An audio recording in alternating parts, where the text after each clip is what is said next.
देखिएगा दोस्तों, जैसे कि हम आप लोगों को लास्ट क्लास बताए थे कि 2.1 के बाद आज हम लोग आप लोग को 2.2 एक्सरसाइज जो क्लास 10th के है आज हम लोग पढ़ाएंगे।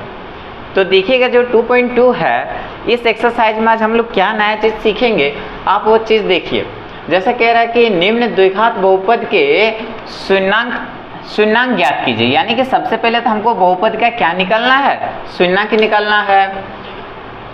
और क्या कह रहा है, और शून्याङ्क तथा गुणांक के बीच के संबंध की सत्यता की जांच कीजिए। यानी कि पहले तो बहुपद के शून्याङ्क निकालना है आप लोग को, उसके बाद हमको इसके जांच भी करना है। क्या क्या जांच करना है, शून्याङ्क तथा गुणांकों के बीच के संबंध की जांच करना है। तो आज इस क्लास में आज हम लोग देखेंगे कि ये क्वेश्चन कैसे बनाएंगे और किस प्रकार से आज हम लोग जांच करेंगे। तो आइए फर्स्ट सबसे पहले जरा सा आज हम लोग इस चैप्टर को पढ़ने से पहले, ये क्वेश्चन को बनाने से पहले थोड़ा बहुपद को आज हम लोग समझ लेते हैं, उसके बाद सारे क्वेश्चन को हम लोग हल करेंगे, है ना। तो थोड़ा समझिएगा क्या है बहुपद। बहुपद कहने का मतलब है कि बहुत सारे पद। क्या है बहुपद मतलब बहुत सारे पद। तो बहुत सारे पद यानी कि देखिए, यानी कि बहुपद दो शब्दों से मिलकर बने हुए हैं। क्या, पहला है चर और दूसरा पार्ट है अचर। अचर तो पहला चर और प्लस अचर मिलके ही हमारे पास क्या बन जाते हैं, बहुपद। ध्यान दीजिएगा, ठीक ना। क्या होते हैं, चर प्लस अचर मिलके बहुपद। तो चर बहुपद क्या है, चर बहुपद, है ना। और अचर बहुपद क्या है, बहुपद। तो जरा देखिए, जो अल्फ़ाबेट यानी कि A B C D है ना, जैसे X Y Z, जैसा P Q R है ना, ये सारे हमारे पास क्या हो जाएंगे, चर बहुपद में आ जाएंगे। पर आप जरा देखिए, जैसे 1 2 3 4 5 6 7 8 है ना, ये जो नंबर हम देख रहे हैं, एक नंबर का श्रृंखला सीरीज जो देख रहे हैं, ये हमारे पास क्या है, अचर बहुपद है। तो अगर हमको किसी को मान लीजिए बहुपद बनाना है तो हम लोग को सबसे पहले क्या करना होगा, पहला तो हमारे पास एक अचर होना चाहिए और उसके साथ एक चर। तो हमारे पास जैसे 5x हो गया, तो 5x को अब हम लोग क्या कहेंगे, बहुपद कहेंगे। क्यों, अगर केवल नंबर होता तो नंबर कहते, अगर केवल XYZ होता तो वो तो अल्फ़ाबेट होते हैं। पर हाँ, हमको आज इस चैप्टर में क्या सीखना है, बहुपद। तो बहुपद सीखने के लिए आपको ये जानना जरूरी है कि बहुपद होते क्या है। तो बहुपद यानी कि 5x अच्छा प्लस y, है ना, ऐसे भी हो सकते हैं। जैसे 2x माइनस q, ये भी बहुपद है ना। तो बहुत सारे हमारे पास अभी हम लोग देखेंगे बहुपद। तो बहुपद तो यहाँ समझ में आ गया। आप देखेंगे बहुपद के कुछ प्रकार होते हैं। क्या होते हैं, बहुपद के प्रकार, है ना। तो देखते हैं बहुपद के कितने प्रकार होते हैं। तो ऐसे तो हम लोग आज बहुपद के 3 प्रकार देखेंगे। पहला है ना, चर बहुपद, चर बहुपद। दूसरा आप देखिएगा क्या हो जाएंगे, द्विपद बहुपद, द्विपद बहुपद। और तीसरा हो जाएंगे त्रिपद बहुपद। तो सबसे पहले आज हम लोग देखेंगे क्या कि चर बहुपद क्या है। तो चर जिसमें अगर देखिएगा तो चर बहुपद में जैसे 2x है ना,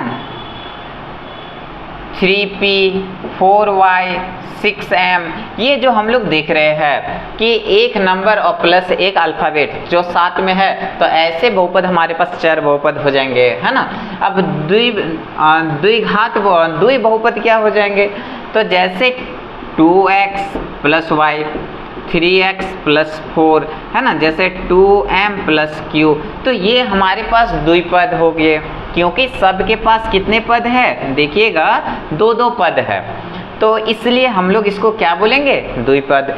अगर त्रिपद की बात हो तो जैसा 3x plus 4y plus m, चाहे तो और हो सकते हैं क्या कि 6x plus 2m plus q। तो ये देखिएगा 1 2 3, अगर 3 पद में अगर हमको दिख रहा है तो इसको हम लोग क्या बोलेंगे, त्रिपद। अब तो एक चर बहुपद समझ में आ गया, द्विपद बहुपद समझ में आ गया और त्रिपद समझ में आ गया। अब जरा सा हम लोग घात के बारे में हम लोग जान लेते हैं। ठीक है, तो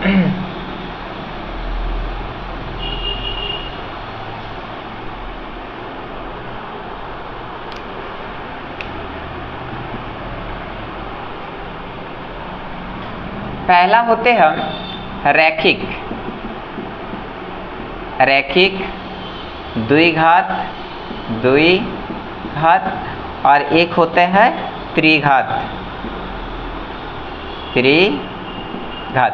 तो अब जरा सा दोस्तों समझिएगा, अभी हम लोग देखे थे एक पद, द्विपद और त्रिपद, वो तो पद में बटा हुआ था, पर अब हम लोग यहाँ पे देखेंगे पद नहीं, अब यहाँ पे हम लोग क्या देखने हैं, रैखिक, द्विघात और त्रिघात। तो जरा सा इसके बारे में हम लोग सबसे पहले घात को समझ लेते हैं कि ये घात है क्या। तो घात यानी कि हम लोग समझते, जैसे आप देखिएगा, जैसे x का पावर कुछ होता है 2, x का पावर 4, x मान लेते हैं m के पावर 6, जैसे z के पावर 2 है ना, k के पावर 7। तो आप जो ये पावर देख रहे हैं, ये पावर है ना, ये पावर को हम लोग क्या कहते हैं, घात। क्या कहते हैं, घात। तो अब हम लोग को इसी घात के बारे में यहाँ समझना है। तो सबसे पहला है रैखिक। तो रैखिक क्या है, जैसे 2x प्लस y है ना, 7z प्लस 2। तो आप देखिएगा क्या कि ये जो समीकरण हम ले रहे हैं, इन लोग के पावर में कुछ नहीं दिख रहा, ऐसे पावर हमारे पास 1 होते हैं, ऐसे में कितना होते हैं, 1। जैसे z के पावर यहाँ पे कुछ नहीं है तो 1 मान सकते हैं। तो जिसके पावर अगर समझिएगा कुछ नहीं दिख रहा तो 1 होगा, तो ऐसे को हम लोग क्या कहेंगे, रैखिक। अच्छा, अब द्विघात के बारे में हम लोग थोड़ा समझते हैं, जैसे 2x स्क्वायर, और हो सकते हैं जैसा 4m के पावर 2 है ना। तो जब अगर हम किसी समीकरण पे देखते हैं कि पावर, अगर हमको ये पावर अगर हमको 2 दिखे, 2, इसलिए यहाँ पे द्वि लिखा हुआ है, द्वि का मतलब पावर में 2 आना चाहिए। तो जिसके घात अगर 2 दिख रहा है तो ऐसे को द्विघात कहेंगे। चलिए अब जरा सा हम लोग ऐसे भी एग्जाम्पल इस पे हो सकते हैं, और 2x square plus 4q plus z, हाँ ये भी हमारे पास द्विघात है, क्योंकि समीकरण कुछ भी हो पर सबसे बड़ा अगर पावर आपको 2 दिख रहा है तो इसको हम लोग द्विघात कहेंगे। अब जरा सा आप देखिएगा त्रिघात, यानी कि जैसे 3x के पावर 3, 4 7m के पावर 3।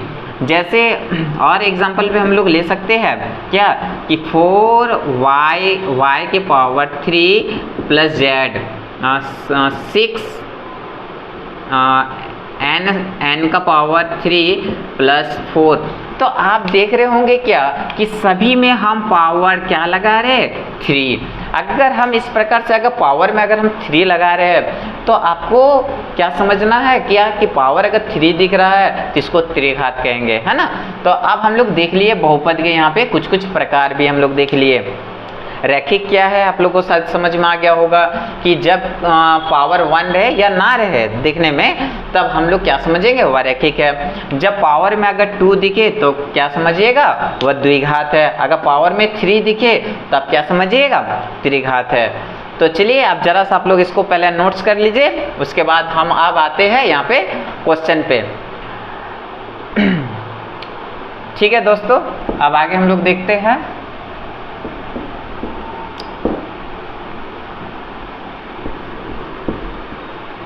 चलिए अब हमारे पास जो क्वेश्चन है, आप पहले यहाँ से ध्यान दीजिए क्या लिखा हुआ था कि निम्न द्विघात बहुपद के शून्याङ्क ज्ञात कीजिए और शून्याङ्क तथा गुणांक के बीच के संबंध की सत्यता की जांच करें। यानी कि सबसे पहले तो हमको द्विघात बहुपद के शून्याङ्क ज्ञात करना है। तो देखिए दोस्तों यहाँ लिखा द्विघात है ना, तो पावर में देखिए सबका पावर में 2 दिख रहा होगा, है ना। तो आप समझिएगा कि पावर में 2 है तो सही बात है, द्विघात बहुपद कि शून्यंक ज्ञात करना, सबसे पहले इनका हम लोग क्या करेंगे, शून्यंक ज्ञात करेंगे और बड़ा शून्यंक तथा गुणांकों के बीच के संबंध की सत्यता की जांच करें। और जांच हम लोग किस प्रकार से करेंगे, ये भी काफी इंपॉर्टेंट है, इसको भी जरा सा हम लोग को ध्यान देना है। चलिए तो फर्स्ट नंबर हम लोग क्वेश्चन को सॉल्व करते हैं। फर्स्ट नंबर क्या है हमारे पास, x² - 2x - 8। तो सबसे पहले हम लोग क्या काम करेंगे, बहुपद जो द्विघात बहुपद है इसका शून्यंक ज्ञात करेंगे। तो चलिए सॉल्यूशन को जरा समझिए कैसे हम लोग का शून्यंक ज्ञात किया जाता है। तो पहला हम लोग को एक कंडीशन होता है द्विघात बहुपद पे, क्या कि हर क्वेश्चन जो क्वेश्चन होते हैं हमारे पास ax² + bx + c = 0 और यहाँ जो a b और c दिख रहा है आपको, है ना, तो इसको कहते हैं कांस्टेंट टर्म। कांस्टेंट टर्म मतलब यहाँ पे कोई एक वैल्यू हो सकता है, जैसे आप देखिएगा कि x² के आगे कुछ नहीं है तो 1 समझेंगे, x का आगे क्या है 2 है और 8 है, तो यहाँ पे 1 हो गया, यहाँ 2 हो गया और यहाँ 8, ये क्या है कांस्टेंट टर्म। तो इस कंडीशन में हमारे पास द्विघात बहुपद होना चाहिए। तो अब जरा से इसको सॉल्व करेंगे। तो सॉल्व करने से पहले हम लोग सबसे पहले यहाँ पे काम क्या करना होगा कि जो फर्स्ट पार्ट है x² इसको लास्ट वाले से गुना करना है। तो जैसे x² का 8 से गुना करेंगे तो क्या बन जाएगा 8x²। अब गुना कीजिए x² का 8 से तो 8x²। अब आपको यहाँ पे ध्यान क्या रखना है, आप जरा यहाँ पे ध्यान दीजिएगा कि ऐसे हमको इसको फैक्टर करेंगे, 2 फैक्टर यानी कि 2 फैक्टर इसमें करेंगे कि मल्टीप्लाई करने पर ये आ जाए 8x² बन जाए, ठीक है, और जोड़े घटाए प्लस माइनस करके ये बीच वाले आ जाए। तो 2 फैक्टर लेना है आपको। तो हम देखेंगे इसको 2 फैक्टर क्या लिख सकते हैं, एक 4x और एक 2x। क्यों, देखिएगा 4 2 जा 8 और x तो x² यानी कि 4 2 जा 8x² बन गया। मल्टीप्लाई में आना चाहिए तो आ रहा।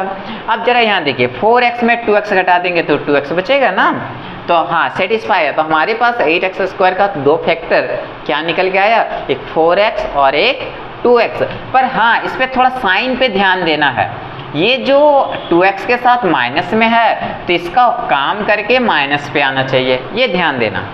तो कैसा साइन लगाए, हम इस पे माइनस और इस पे प्लस ले लेंगे, तब तो माइनस प्लस माइनस होगा और बड़ा माइनस है तो माइनस में आ जाएगा। अब जरा चलिए इसको सॉल्व हम लोग कैसे करेंगे। तो यहाँ देखिएगा,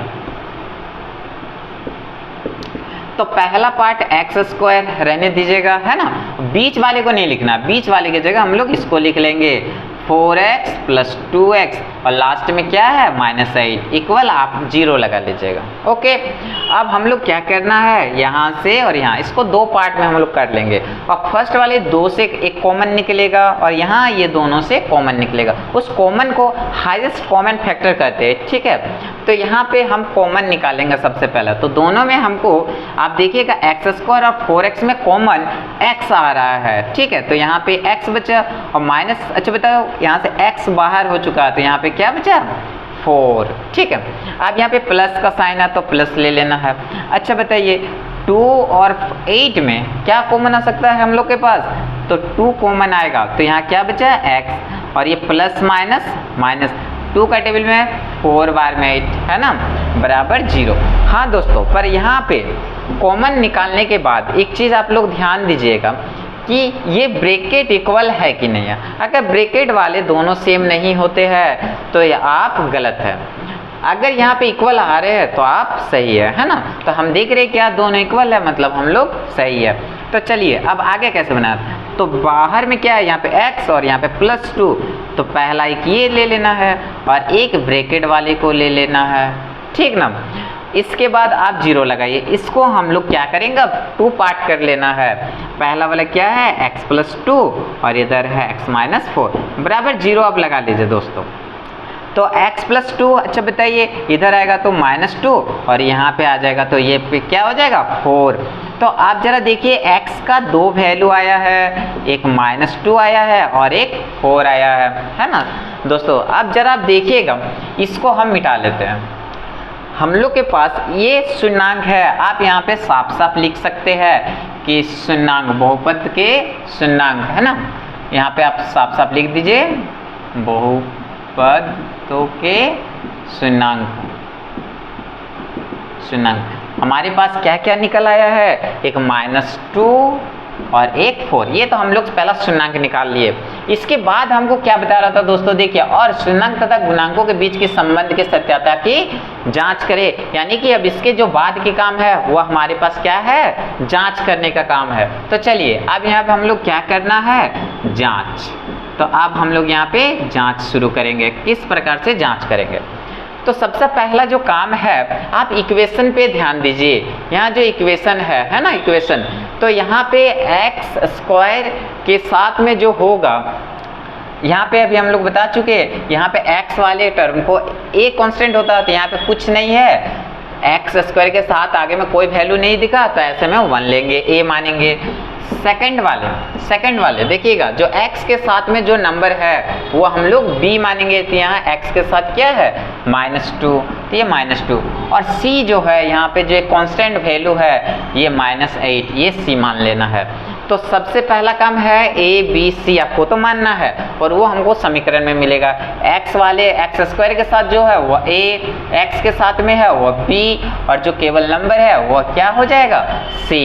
दूसरा स्टेप, आपको एक अल्फा मानना है। अल्फा क्या हो जाएंगे, जो हम शून्यंक निकाले हैं ना, पहला वाला अल्फा होगा और सेकंड वाले बीटा होगा, ये भी ध्यान देना है। चाहे तो आप यहाँ पे ऐसा लिख के रख सकते हैं -2, और यहाँ पे हो जाएगा बीटा क्या हो जाएगा, 4। अब हम लोग आसानी से जांच कर लेंगे क्या होते हैं।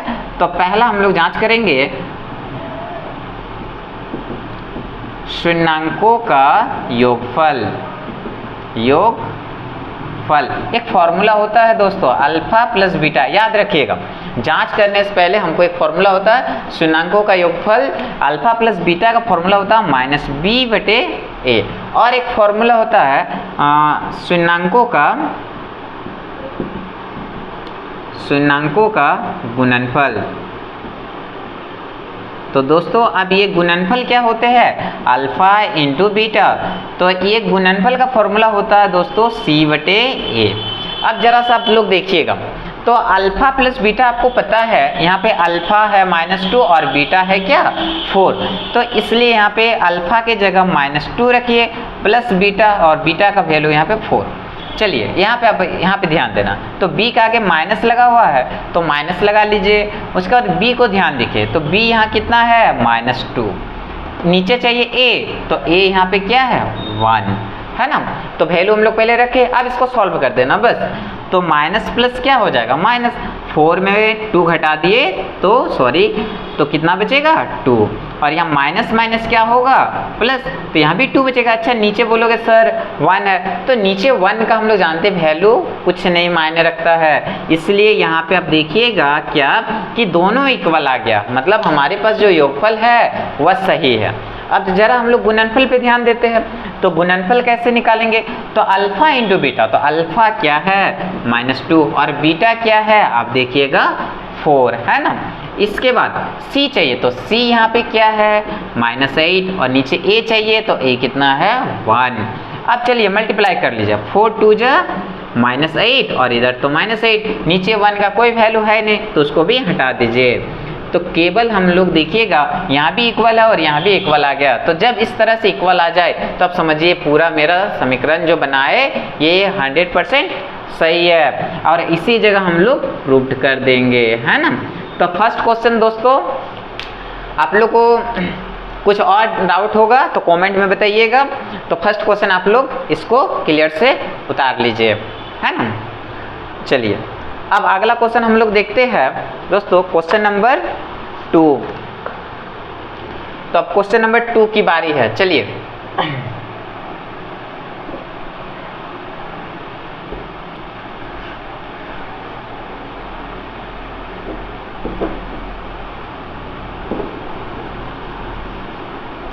चलिएगा दोस्तों, देखिए फर्स्ट क्वेश्चन हम लोग का हो चुका है, इसलिए हम लोग मिटा देते हैं। अब बात है सेकंड वाले क्वेश्चन।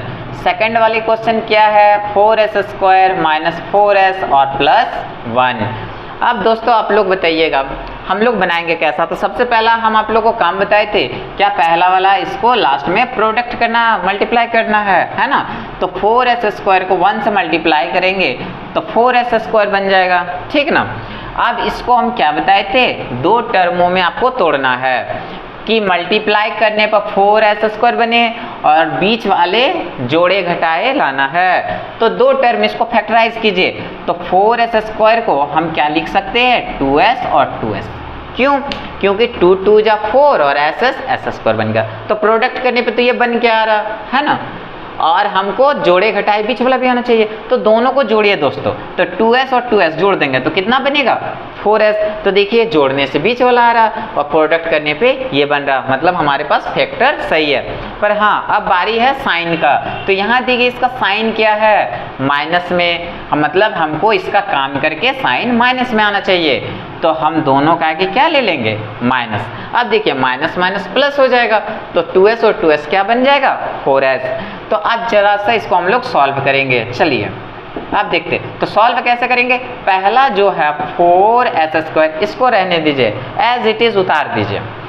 सेकेंड स्टेप में क्या करना है, हमको ये पार्ट को नहीं लिखना है, इसके जगह आपको ये लिखना है। तो क्या है, -2s और -2s, और लास्ट में जो बचा है दोस्तों +1, ये +1 बराबर 0। अब हम क्या बताए थे कि यहाँ से कॉमन निकालना है आप लोगों को। तो कॉमन कैसे लेंगे बताइए, हम बताए थे क्या कि इसमें आप वह टेबल देखिएगा जो दोनों आता हो, बड़ा से बड़ा टेबल, ठीक है दोस्तों। 4 और 2 ऐसा कौन सा टेबल में आएगा, 4 और 2 बताइए। तो हम जानते हैं 2 का टेबल में आने वाला है। अब यहाँ देखिए दोनों में s भी है, ठीक है। तो यहाँ s², यहाँ s, तो छोटे वाले को लेना है, एक सिंगल वाला, तो s ले लिए। चलिए 2 का टेबल में 4 कितने बार में, 2 बार में, और s² था एक बाहर, तो अंदर एक बचा। माइनस 2s का टेबल में 2s कितने बार में, 1 बार में। यहाँ पे माइनस है दोस्तों, माइनस कॉमन लीजिए। अच्छा बताइए दोस्तों, 2s और 1 से कॉमन क्या निकलेगा, तो शायद कुछ भी नहीं नजर आ रहा। तो ऐसे कंडीशन में आप 1 कॉमन लीजिएगा, क्योंकि 1 का टेबल में 2 भी आ जाएगा, 1 भी आ जाएगा, इसलिए ऐसे कंडीशन में 1 कॉमन निकालते हैं हम लोग। तो 1 का टेबल में 2s के बार में, और माइनस प्लस क्या होगा, माइनस हो, 1 का टेबल में 1 बार में, बराबर क्या हो जाएगा, 0। हम इसके बाद आप लोगों को एक दोस्त बताए थे क्या कि ये ब्रैकेट वाले सेम होना चाहिए। क्या है सेम, हाँ है, मतलब हम लोग सही है। चलिए अब हम लोग आगे स्टेप क्या करना, 2s और -1, पहले इसको आप एक बार लिख लीजिए। ब्रैकेट के जो बाहर है यहाँ पे 2s और यहाँ -1, उसको एक बार लिख, और एक ब्रैकेट वाले को लिखना है। तो ब्रैकेट वाले में क्या है, 2s -1 बराबर आप 0 लगा सकते हैं। इसके बाद आप दो ब्रैकेट इसको कॉलम में अलग कर लीजिए, 2s -1 और इधर भी है 2s -1 बराबर आप 0 लगाइए।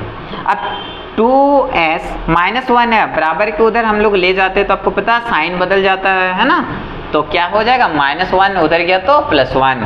चलिए इसके बाद s बराबर, जो s के साथ ये तो मल्टीप्लाई में है, आपको पता है मल्टीप्लाई को जब इधर ले जाएंगे तो किस में कन्वर्ट, डिवाइड में, आपको पता है। तो 1/2, ये 2 नीचे चला जाएगा। ओके चलिए सेम इसी तरह यहाँ भी वही होगा। तो 2s बराबर 1 और s बराबर क्या हो जाएगा, 1/2, ये साथ ही नीचे चला जाएगा।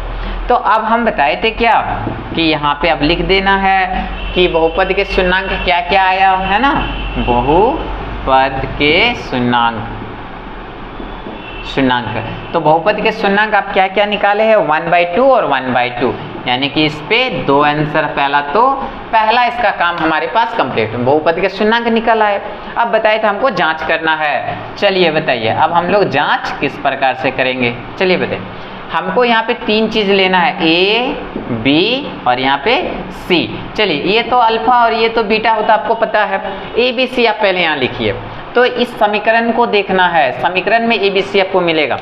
तो s² के साथ क्या है, 4, तो ये a, s के साथ में क्या है, -4, तो यहाँ पे ये b, और यहाँ जो नंबर दिख रहा है दोस्तों 1 लास्ट वाले, तो ये हमारे पास c हो गया।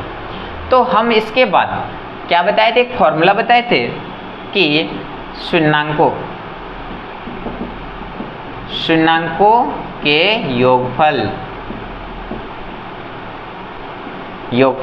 क्या होता है, अल्फा प्लस बीटा बराबर, फॉर्मूला होता है -b/a, और एक होता है शून्यांकों के गुणनफल, इसका होता है अल्फा इंटू बीटा, इसका फॉर्मूला होता है c/a। बस अब हम लोग को कुछ करना नहीं है, बस ये आपको दो फॉर्मूला याद रखना है कि अल्फा प्लस बीटा बराबर होता है माइनस बी बाई ए और अल्फा इंटू बीटा बराबर होता है सी बाई ए। अब दोस्तों देखिए, सबसे पहले अल्फा प्लस बीटा, तो अल्फा और बीटा आपको पता है, तो अल्फा का वैल्यू है 1/2 प्लस है, प्लस लगा दिए बीटा, बीटा भी कितना 1/2, इधर माइनस से पहले माइनस लगाइए, b चाहिए तो b का वैल्यू यहाँ पे -4 और नीचे a चाहिए तो a भी है 4, रहने दीजिए। अब जरा यहाँ पे दोस्तों आप लोग ध्यान दीजिए, हम देख रहे क्या, इधर जो दिख रहा आपको भिन्न का जोड़ दिखता होगा, है ना, जो बचपन में हम लोग काफ़ी खेल खेल में बना चुके हैं, ठीक है। तो इसको भिन्न का जोड़ हम लोग कैसे बनाते हैं, अगर नीचे सेम होता है पता है ना, तो 2 को लिखेंगे और ऊपर जो है वह तो सेम ही लिख देते हैं, और इधर माइनस माइनस क्या हो जाएगा प्लस, तो 4 और नीचे भी 4। अब यहाँ देखिए 2/2 और यहाँ पे हो गया 4/4, काट दीजिए 1 बार में और ये भी कट जाएगा 1 बार में, यानी कि 1 = 1। तो आप देख रहे होंगे क्या कि यहाँ पे हमारे पास इक्वल आ गई है ना, मतलब शून्याङ्कों का जो योगफल है वह ठीक है। अब हमारे बारी आता है गुणनफल। तो गुणनफल हम लोग किस प्रकार से देखेंगे दोस्तों कि अल्फा इंटू बीटा, तो अल्फा है हमारे पास 1/2 और बीटा भी आपको दिख रहा होगा 1/2, ठीक है, ब्रैकेट बंद। चलिए सी लेना है तो सी का वैल्यू देखिए 1 और ए चाहिए तो ए कितना है 4। बस अब कुछ नहीं करना, सिर्फ मल्टीप्लाई कर लीजिए, 1 1 जा 1, 2 2 जा 4 और इधर तो आप देख ही रहे 1/4 इक्वल आ गया। तो बस सिंपल है ना, इसी जगह आप इसको प्रूव कर दीजिए। तो क्वेश्चन नंबर 2 भी दोस्तों हम लोग देख लिए कितना आसानी से बन गया है। हाँ, ये जो हम पार्ट लिख रहे हैं दोस्तों, ये रफ वर्क है, इसको उतारने की जरूरत नहीं है ना। दूसरा यहाँ पे जो हम एक एरो बना के कर रहे हैं, ये भी आपको उतारने की जरूरत नहीं है ना, ऐसा अंडरलाइन, बस समझने के लिए हम आपको बता रहे हैं। तो बताइए दोस्तों, अब कहीं आपको कोई कंफ्यूजन है क्वेश्चन नंबर 2 पे? नहीं होना चाहिए। तो चलिए आप रेडी हो जाइए और ये क्वेश्चन कंप्लीट उतार लीजिए। चलिए अब हम लोग देखते हैं दोस्तों क्वेश्चन नंबर 3। तो क्वेश्चन नंबर 3, चलिए दोस्तों क्वेश्चन नंबर 3 हम लोग किस प्रकार से बनाएंगे, चलिए आगे हम लोग देखते हैं।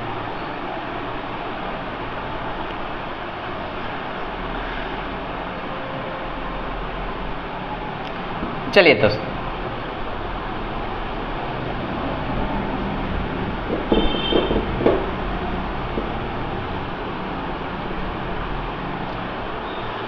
अब क्वेश्चन नंबर 2 हम लोग के पास कंप्लीट है। अब क्वेश्चन नंबर दोस्तों 3 की बारी है। तो 3 क्या है हमारे पास, 6x² - 3 - 7x। तो क्वेश्चन हमारे पास रहा दोस्तों 6x² - 3 और -7x। पर हाँ, ये क्वेश्चन बाकी से थोड़ा सा भिन्न है दोस्तों।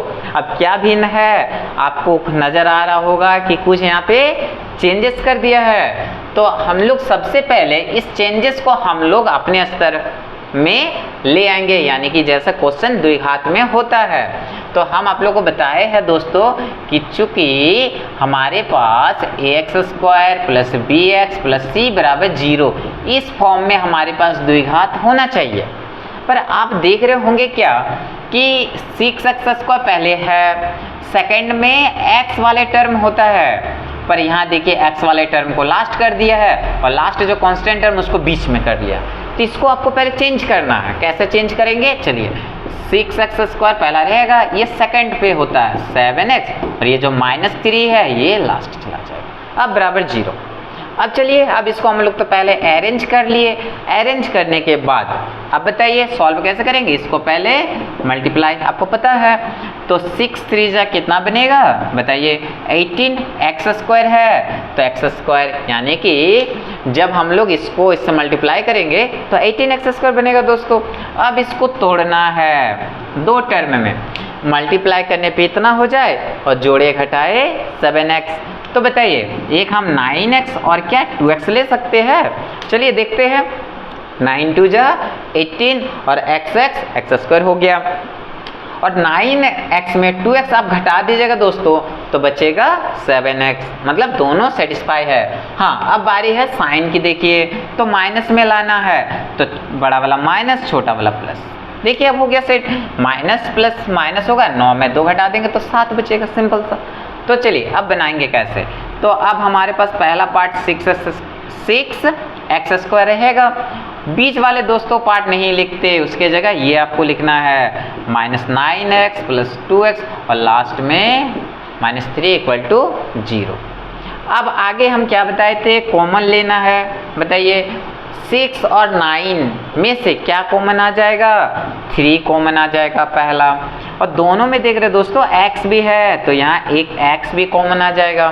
तो 3 के टेबल में 6 कितने बार में, 2 बार में, और एक x कॉमन आया है तो दूसरा x बचा। पावर 2 था इसलिए एक x बार, तो अंदर एक x। माइनस 9 कितने बार में, 3 के टेबल में 3 बार में, और 1x था तो ये कॉमन से बाहर हो गया है। अब यहाँ देखिए दोस्तों प्लस है, लगा लिए। अब 2 और 3 कोई टेबल में नहीं आएगा, तो हम आपको बताया है ऐसे में 1 कॉमन, ठीक है। तो 1 का टेबल में 2x बार में, और प्लस माइनस -1 के टेबल में 3 बार में = 0।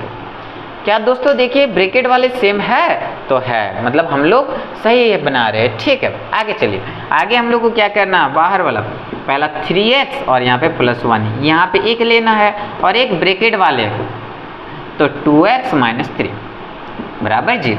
अब हम बताए थे यहाँ पे कॉलम बना लेना सिंपल सा, तो यहाँ क्या हो जाएगा 3x + 1 = 0, और यहाँ हो जाएगा 2x - 3 = 0।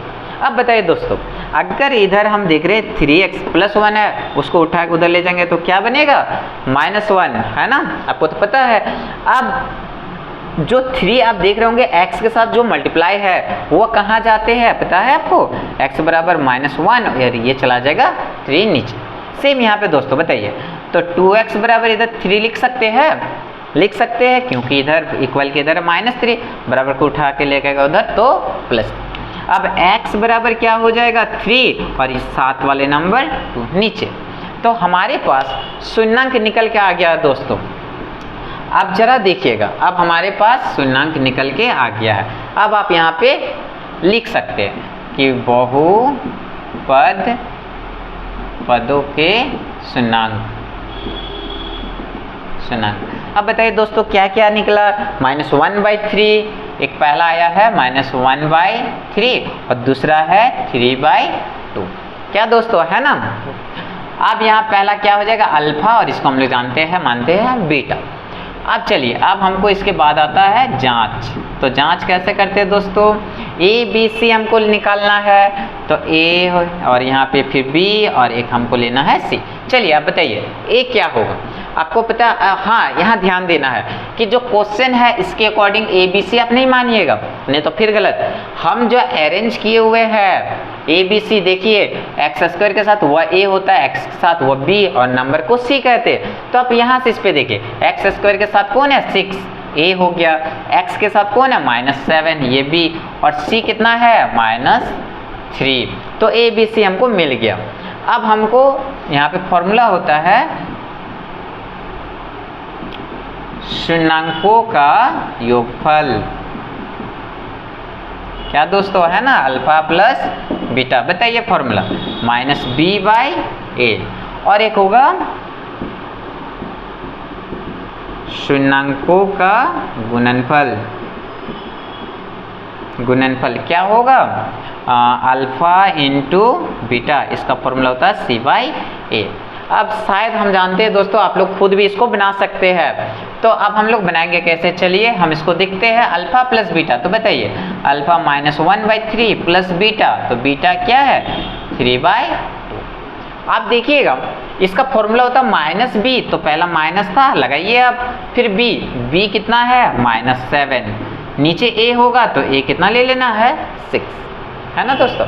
अब आगे यहाँ देखिए भिन्न का जोड़ और घटाव भी है, कैसे हम लोग करेंगे। तो हम लोग जानते हैं जब नीचे अलग अलग हो तब 3 और 2 का एलसीएम लिया जाता है, पता है ना। तो 3 और 2 का एलसीएम लेंगे तो 6 आ जाएगा।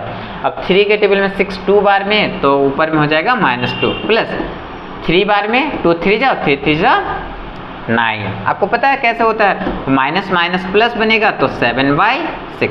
अब बताइए दोस्तों 9 में 2 घटाएंगे, माइनस प्लस तो माइनस होगा, तो 9 में 2 घटाएंगे तो 7 और नीचे 6, और इधर भी देखिए 7/6। क्या बराबर आ गया, हाँ बराबर आ गया हम लोग का, मतलब हम लोग जो बनाए यहाँ पे योगफल वह सही निकला।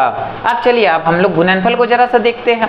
तो गुणनफल कैसे होगा, तो गुना कीजिए पहले अल्फा इंटू बीटा, तो -1/3 और बीटा है 3/2। C/A होता है, C हमारे पास कितना है -3 और A हमारे पास है 6। क्या दोस्तों, तो अब आप लोग को जैसा भिन्न का यहाँ जोड़ किए आपको पता है, इसी तरह यहाँ पे अब गुना करना है, तो गुना कैसे होता है भिन्न का पता है, 3 1 जा ऊपर वाले ऊपर से 3 1 जा 3 और 3 2 जा 6, पर एक जगह माइनस है तो माइनस लगाइए, फिर यहाँ पे -3/6। आप देख सकते हैं कि दोनों साइड इक्वल है, चाहे तो आप ऐसे भी काट के भी लिख सकते हैं क्या, 3 1 जा 3 2 जा 6, 3 1 जा 3 2 जा 6, यानी कि -1/2 बराबर -1/2। तो हमारे पास यहाँ पे ये भी आ गया और यहाँ पे क्या कर लेंगे हम लोग, प्रूफ दोस्तों। तो क्वेश्चन हम लोग देखें दोस्तों कि एक्सरसाइज जो 2.2 है फर्स्ट, सेकेंड और थर्ड दोस्तों, ये 3 क्वेश्चन हम आप लोगों को कंप्लीट बता चुके हैं। इसके बाद पहले आप इसको बनाइए, ट्राई कीजिए, नेक्स्ट वीडियो में अगला जो क्वेश्चन 1 है वो आप लोग हम कंप्लीट बताएंगे। चलिए दोस्तों, good luck, thank you, okay.